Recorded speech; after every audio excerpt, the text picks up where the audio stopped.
Ya, saya sudah terhubung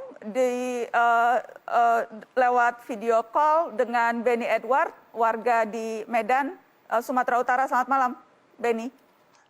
Selamat malam, Mbak Nana. Mas Benny, Anda baru keluar dari penjara ya, belum lama? Benar, Mbak. Tanggal 16 April baru keluar, Mbak. Ya, Anda di penjara karena dilaporkan pencemaran nama baik karena Anda mendokumentasikan tindakan yang juga dilakukan oleh oknum aparat. Tapi sebelum bahas spesifik soal tindakan yang membuat Anda dikriminalkan, Mas Benny, saya ingin tahu kan yang jelas Anda sejak tahun 2014 nih intens merekam pungli yang terjadi di jalanan terutama. Apa yang mendorong Anda merekam berbagai peristiwa itu dan kemudian mengunggahnya ke YouTube? Pertama karena pengalaman pribadi, Mbak.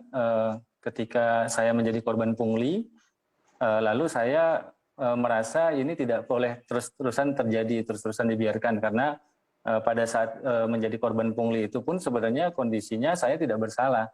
Tidak ada pelanggaran atau pelanggaran yang saya lakukan tapi diminta uang. Nah, saya pengen ini ada perubahan karena seharusnya sebagai masyarakat atau pengendara ketika di jalan bertemu dengan oknum aparat seharusnya merasa nyaman. Tapi justru yang terjadi sebaliknya.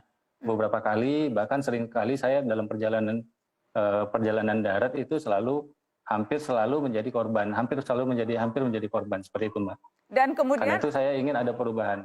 Oke, jadi seberapa sering tuh Anda sebelum akhirnya dijebloskan ke penjara karena Anda dikriminalisasi begitu ya? Seberapa sering Anda merekam pungli-pungli yang terjadi di jalanan? Sejak pengalaman pribadi itu, saya tekadkan untuk melakukan perubahan, terutama sebagai masyarakat, peran saya sebagai masyarakat dalam membantu program pemerintah. Cuma dari sini posisi saya hanya sebagai untuk mengungkap pungli itu. Cukup sering, terutama di daerah-daerah yang memang cukup rawan pungli. Paling sering itu terjadi ketika saya berada di dinas di Palembang. Dan sepanjang Anda itu sejak 2014, baru terakhir ini yang kemudian ketika Anda di Medan, Anda dilaporkan balik ke polisi? Atau sebelumnya sudah ada ancaman atau sudah ada orang atau oknum aparat yang merasa gerah begitu dengan berbagai video yang Anda upload ini? Benar, sebenarnya dari tahun 2018 itu sudah mulai ada bentuk-bentuk intimidasi yang saya dapat, Mbak. Ini bukan kali pertama saya diancam dengan Undang-Undang ITE dengan pencemaran nama baik. Awalnya itu terjadi ketika saya mengungkap pungli di Taman Makam Pahlawan Palembang.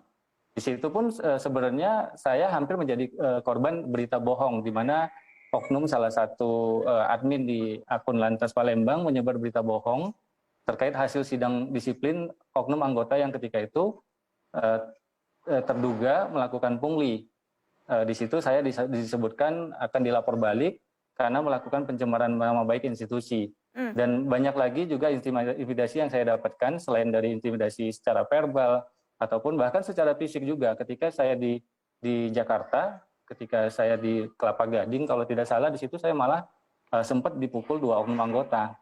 Karena pada saat itu terlihat saya merekam aktivitas mereka di tengah jalan yang merupakan tempat publik.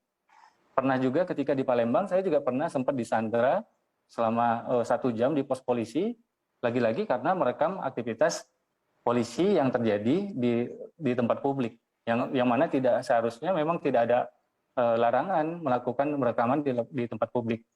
Pastikan kamu selalu nonton Trans 7 dan jangan lupa untuk follow sosial media kami ya.